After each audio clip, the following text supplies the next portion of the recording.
1988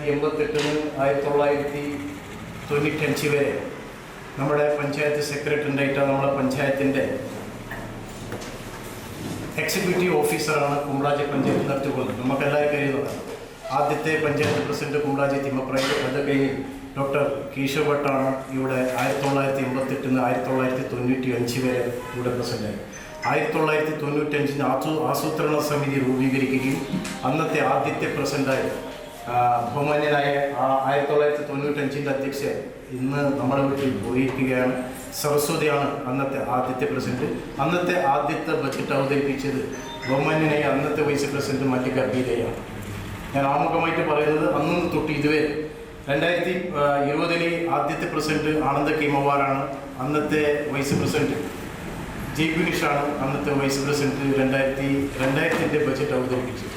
2005 ആദ്യത്തെ പ്രസിഡന്റ് മല്ലിക പീരയാണ്. അന്നാണ് M Kumar vice president ആദ്യത്തെ ബജറ്റ് അവതരിപ്പിക്കുകയും രണ്ടാമത് അദ്ദേഹം റിസൈൻ വെച്ച പിന്നെ ശൈലജ ഭട്ട്, அதை തുടർന്ന് ശൈലജ ഭട്ട് വൈസ് പ്രസിഡന്റായി 2005 2010 വരെ ബജറ്റ് അവതരിപ്പിച്ചു. 2010 കാലാവധിയിൽ ഇപ്പോൾ വെൽഫെയർ കമ്മിറ്റി ചെയർമാനായിട്ടിൻ്റെ അബൂബക്കറാണ് അന്നത്തെ പ്രസിഡന്റ്. അന്നത്തെ വൈസ് പ്രസിഡന്റ് എലിജബത്ത് ക്രാസാണ് അന്നത്തെ ബജറ്റ് അവതരിപ്പിച്ചത്.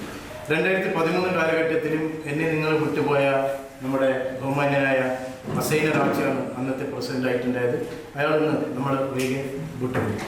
2015 കാലഘട്ടത്തിൽ ഫാത്തിമത്ത് സൂറ, 2010-15 കാലഘട്ടത്തിൽ ഞാനും ആ ബോർഡിലുണ്ടായിരുന്നു. ഫാത്തിമത്ത് സൂറാണ് അന്നത്തെ പ്രസിഡന്റ്. അന്നത്തെ വൈസ് പ്രസിഡന്റ് ആനന്ദനാണ് ബജറ്റ് അവതരിപ്പിച്ചത്. 2020 കാലഘട്ടത്തിൽ അമീത് പൊസുലിക്ക് പഞ്ചായത്ത് പ്രസിഡന്റായി എലിജബത്ത് ക്രാസാണ് 2020-25 വരെ ബജറ്റ് അവതരിപ്പിച്ചത്.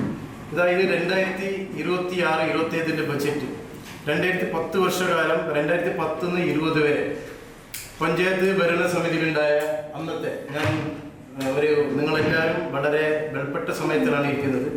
2010-2020 വരെ ഉണ്ടായ കാലഘട്ടത്തിൽ നമുക്ക് ആസൂത്രണ സമിതി പിന്നെ ഇതുവരെ നമ്മൾ പഞ്ചായത്ത് എത്തി നോക്കിയാൽ വളരെ വികസനത്തിൻ്റെ പാതയിലാണ് അന്നും ഇന്നോളം നമുക്ക് കാണാൻ വേണ്ടി സാധിക്കും.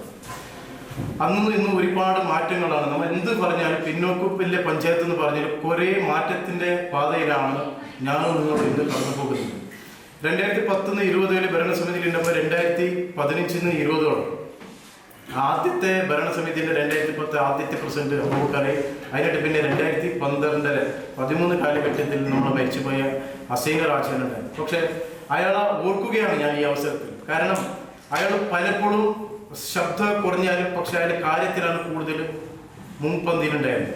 അയാൾ സംസാരത്തിൽ കുറവാണ്. ഞാനിപ്പോൾ ഓർക്കുക, അയാൾ എന്നോട് പല തവണ എന്നോട് പറയുന്നുണ്ട്, നമ്മൾ ബോർഡിൽ ഇതാക്കുമ്പോൾ എന്നോട് പറയുന്നുണ്ട്, ഇങ്ങനെ തട്ടി പറയൂ രവി, ഇതിൻ്റെ സ്വാഭാവികമാണ്. പക്ഷേ രാഷ്ട്രീയം വീഴുമ്പോൾ ജനങ്ങളുടെ ബന്ധമാണ് നമുക്ക് നിലനിൽക്കേണ്ടിയിരുന്നതാണ് അന്നത്തെ ആചാർച്ച പറഞ്ഞ ഒരു വാക്ക് ഞാനൊന്ന് ഓർക്കുകയാണ്.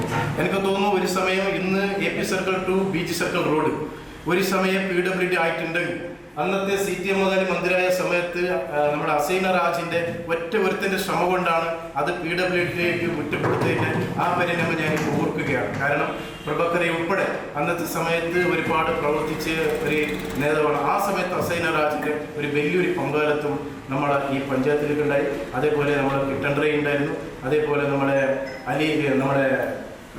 ഗോളിയടി ഉണ്ടായിരുന്നു, ഒരുപാട് ആൾക്കാർ, സോമപ്പുറ ഉണ്ടായിരുന്നു, സുന്ദര മെമ്പർ ഉണ്ടായിരുന്നു, ഒരുപാട് ആൾക്കാർ, ഫാത്തിമത്ത് സൂർ ഉണ്ടായിരുന്നു, ഒരുപാട് ആൾക്കാർ എന്നെ നിങ്ങൾ ഈ വേദിയിൽ അദ്ദേഹം സംസാരിച്ചിട്ടുണ്ട്. ഈ ബജറ്റ് അവതരിപ്പിക്കുന്നത് ഞാൻ ഒന്നും കൂടി എല്ലാവരെ ഓർമ്മിക്കുന്ന ഒരു പരിപാടിയാണ് ഞാൻ ചെയ്തത്. കാരണം 2026-27 ബജറ്റ് നമ്മളെല്ലാവരും വളരെ നല്ല രീതിയിൽ അവതരിപ്പിക്കാൻ വേണ്ടി നിങ്ങളെ മുമ്പാകെ ഞാൻ നിൽക്കുകയാണ്. ഞാൻ നിങ്ങളെല്ലാവരും, അത് മാത്രമല്ല നമുക്കറിയാം 25 ഇന്നൊക്കെ താരീഖ് 5 ഡിസംബർ 21 തീയതിയാണ് ഈ 14 അംഗം ഭരണസമിതി സത്യപ്രതിജ്ഞ ഏറ്റെടുത്തത്. ഡിസംബർ 21. ഇന്ന് മാർച്ച് 5.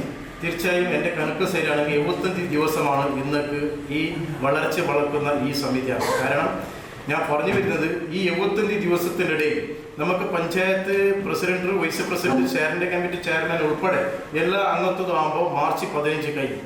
അത് കഴിഞ്ഞ പിന്നാണ് സർക്കാർ നമ്മളോട് പറയുന്നത് DPCയിലേക്ക് വേണ്ടിയിട്ട് ബജറ്റ് അംഗീകരിക്കണം, ആസൂത്രണ സമിതി ഉണ്ടാക്കണം, വർക്കിംഗ് കമ്മിറ്റി ഉണ്ടാക്കണം. അത് കഴിഞ്ഞിട്ടാണ് നമ്മൾ ഈ 14 അംഗം കൂടി ആസൂത്രണ സമിതി ഉണ്ടാക്കുകയും വർക്കിംഗ് കമ്മിറ്റി കൂടുകയും അത് കഴിഞ്ഞ് ഗ്രാമസഭ നടത്തുകയും ഗ്രാമസഭ നടത്തി വികസന സെമിനാർ നടത്തുകയും വികസന സെമിനാർ നടത്തി DPCയിലേക്ക് എത്തുന്ന ആ അവസര ഘട്ടത്തിലാണ് നമ്മളോട് പറയുന്നത് ബഡ്ജറ്റ് 5 അവതരിപ്പിക്കണം.